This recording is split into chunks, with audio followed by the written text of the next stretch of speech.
নমস্কাৰ, মই বিহুবাকাইখীৰ ৰাইজসকল। সকলোৱে বাৰু সন্ধিয়াৰ চাহকাপ খালেনে? মই অকণমান আগতে খালোঁ। এওঁ যিহেতু নাখায় চাহ আৰু সেইকাৰণে এওঁ নহাৰ আগতে মই খালোঁ এতিয়া এওঁ আহিছে আৰু গা ধুবলৈ গৈছে। আৰু আমাৰ পিছুৱে যে কি ক'ম আৰু আপোনালোকক, এই বটলৰ যে মুখনিবিলাক ইমানেই ভাল পায় নহয়, গোটেই বটলৰ মুখনি একদম হেৰাব। মই আকৌ শাৰী শাৰী উলিয়াওঁ দিনত, ফাৰ্ষ্টে আকৌ তাই খেলি থাকে এইবিলাক। কাৰ ঘৰ মেকুৰীবোৰে বাৰু এনেকৈ খেলি থাকে বাৰু ভিতৰত সোমাই আমাৰ এইটো আৰু ক'বই নালাগে আৰু এনেকৈ খেলি থাকে।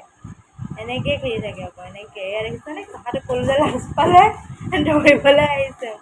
এই কাৰ্টুন এটা পালে সেইটো খেলি আছে, তাৰপিছতে আকৌ সেই মুখনিবোৰ খেলিব, বটলৰ মুখনিবোৰ খেলিব। মই নাই কোৱা, তোমাৰ কথা নাই কোৱা, খেলাগৈ যোৱা। নাই কোৱা, তোমাৰ কথা নাই কোৱা নহয় মই।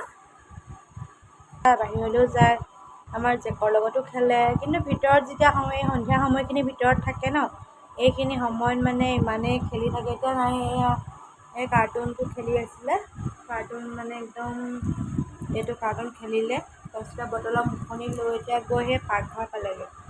সেই মুখনিখন ক'ত গ'ল? আকৌ হেৰাই থৈ আহিলা নেকি? আহা, লৈ আনা। আহা আহা, শিশু